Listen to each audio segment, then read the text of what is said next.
بسم الله الرحمن الرحيم أعوذ بالله من الشيطان الرجيم وأشهد أن لا إله إلا الله والسلام عليكم ورحمة الله تعالى وبركاته. Mes frères, comme il est triste de constater dans quel état est la Oumma aujourd'hui. La foi s'affaiblit et l'apostasie gagne inexorablement du terrain.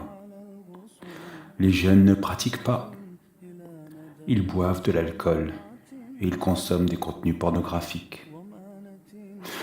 Ils sont plus attirés par le stupre et la fornication que par la voie droite que nous a montré Rasulullah, Sayyidina Muhammad, notre prophète, sallallahu alayhi wa sallam. Or, le Habib Allah, le messager, alayhi salatu wa salam, n'était-il pas le plus parfait exemple à suivre? Comme le dit le noble Coran dans sa sourate 33, Al-Ahzab, les coalisés, dans son verset 21.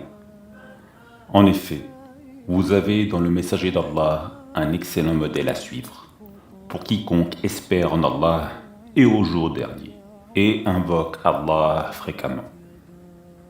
Dans son tafsir, Ibn Kathir ne dit-il pas de ce verset qu'il incite et appelle les hommes à prendre le prophète sallallahu alayhi wa sallam comme exemple et de l'imiter en acte, en parole et en action.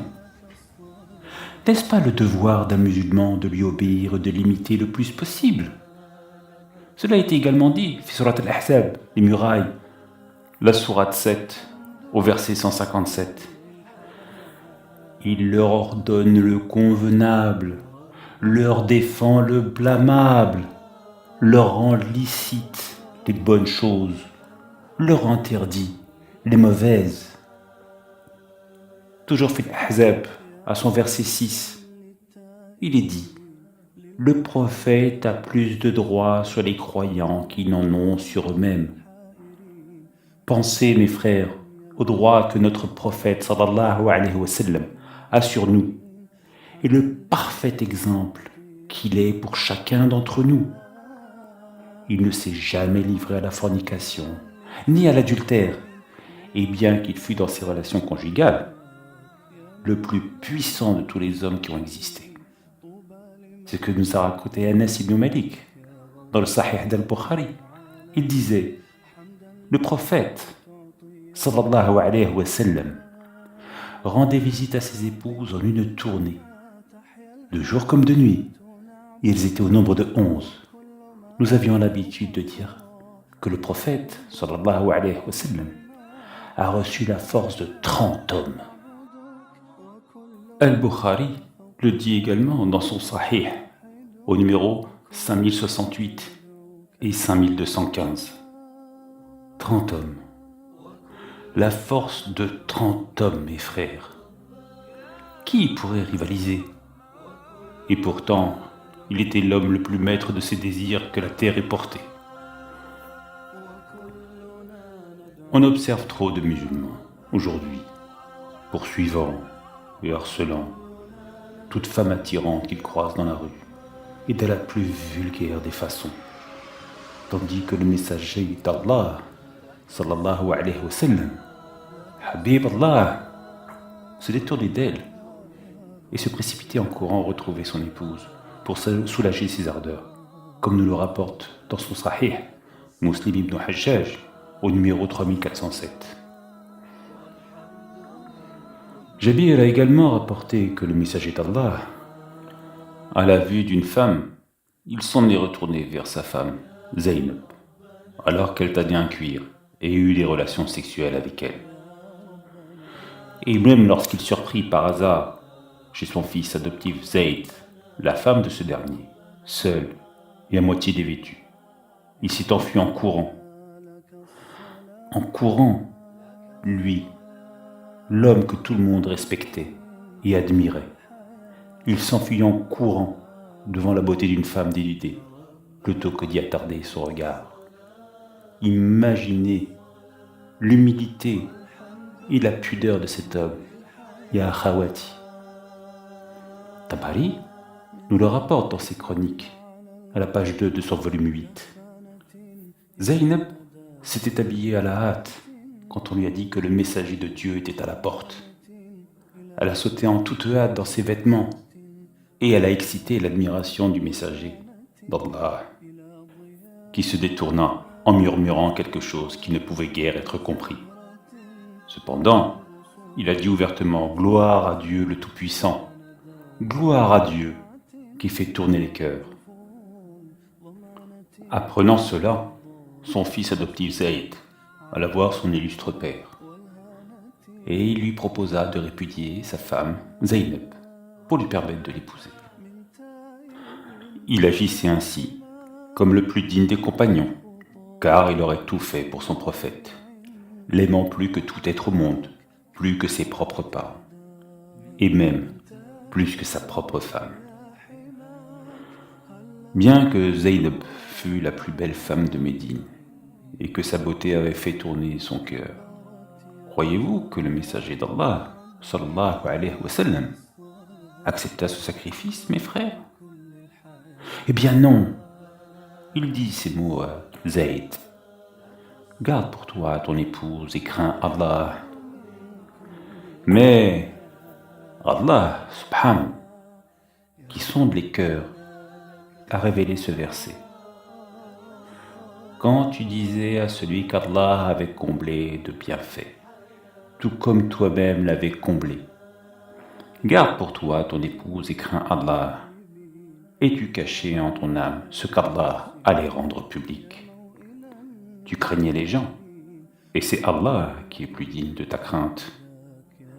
Puis quand Zayd eut cessé toute relation avec elle, nous te la fîmes épouser, afin qu'il n'y ait aucun empêchement pour les croyants d'épouser les femmes de leurs fils adoptifs quand ceux-ci cessent toute relation avec elles. Le commandement d'Allah doit être exécuté. Oui, mes frères, le messager était si maître de son cœur et de ses désirs qu'il patienta 3 ans après avoir épousé Aïcha, avant de consommer le mariage avec elle.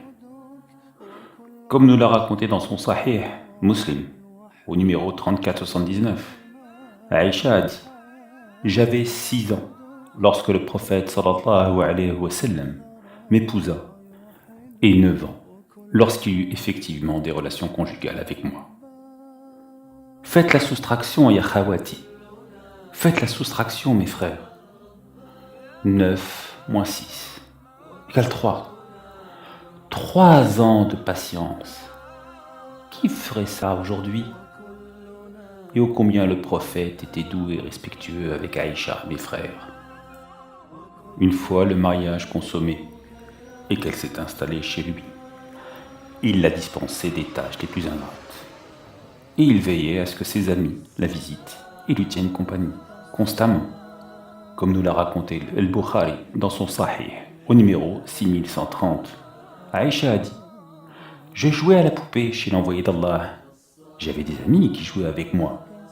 Quand le prophète entrait, elle se cachait par timidité de lui, mais aussitôt, il envoyait quelqu'un les chercher pour continuer à jouer avec moi. » Voyez, mes frères, comment le prophète, sallallahu alayhi wa sallam, Habib Allah, Rasoul Allah, traitait ses femmes comme des bijoux. Et elle le lui rendait bien. Aïcha la première, qui, plutôt que de lui faire des reproches et montrer de la jalousie lorsqu'il visitait ses 9 épouses avec la force de 30 hommes, lavait à la main ses vêtements à l'aube. Imaginez-la, avec son jeune âge, frotter de ses petites mains les vêtements de l'apôtre d'Allah sallallahu alayhi wa sallam, comme nous l'a raconté dans son Sahih al-Bukhari, au numéro 230 et 232. Cela a été rapporté par Sulayman ibn Yasar. J'ai demandé à Aïcha au sujet des vêtements souillés de sperme. Elle a répondu « J'avais l'habitude de laver les vêtements du messager d'Allah, et il allait à la prière pendant que les taches d'eau étaient encore visibles. » Aïcha nous a également rapporté « J'avais l'habitude de laver le sperme sur les vêtements du prophète, et même lorsque je remarquais encore une ou plusieurs taches sur eux. » Muslim, dans son Sahih 674, me dit « Je me revois encore frotter avec mes ongles le sperme séché sur les vêtements du messager d'Allah. » Ibn Majah, dans son numéro 537, et Muslim au 6681, au 2881 et au 673 dit la même chose, nous le raconte. Et oui, mes sœurs, prenez l'exemple de l'amour inconditionnel que les mères des croyants vouaient à leur mari. Ne soyez pas comme ces occidentales qui mentent de la pulse élémentaire des pudeurs, tentent les hommes pour ensuite se refuser à eux, à leur mari, par caprice, pour obtenir des faveurs. N'oubliez pas que pour des rapports sains et affectueux, vous devez respecter le devoir conjugal en toute occasion, comme le disait le prophète sallallahu alayhi wa sallam. Lorsqu'un homme appelle sa femme pour son besoin, qu'elle lui réponde, même si elle a son pain dans le four. Le messager d'Allah a également dit, ne faites pas ça. Si je devais ordonner à quelqu'un de se prosterner devant quelqu'un d'autre qu'Allah, j'aurais ordonné aux femmes de se prosterner devant leur mari. S'il lui demande de l'intimité, même si elle est sur sa selle de chameau, elle ne devrait pas refuser. Lorsqu'une femme passe la nuit désertant le lit de son époux, les anges restent à la maudire jusqu'à ce qu'elle revienne sur sa décision. D'ailleurs, dans le noble Coran, n'est-il pas écrit à la sourate 2, verset 223, « Vos épouses sont pour vous un champ de labour, allez à votre champ, comme et quand vous le voulez, et œuvrez pour vous-même à l'avance. Craignez Allah, et sachez que vous le rencontrerez, et faites gracieuses annonces aux croyants. Et Allah c'est mieux. Allahu a'lam. » Voyez comme l'harmonie du couple et les relations saines peuvent être simples à entretenir au quotidien, grâce aux enseignements de la vie du messager d'Allah sallallahu alayhi wa sallam.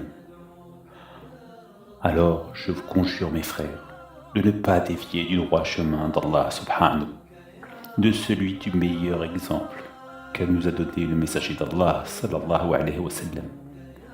Et à vous mes sœurs, de faire preuve de la patience que l'exemple des mères des croyants ont illustré à la perfection. Et je vous en prie, faites des rappels autour de vous, ne serait-ce que pour garder ces exemples en tête, et vous verrez comme la vie saine et harmonieuse est facile. Walhamdulillah Rabbil Alamin, wassalamu alaikum wa rahmatullahi ta'ala wa barakatuh.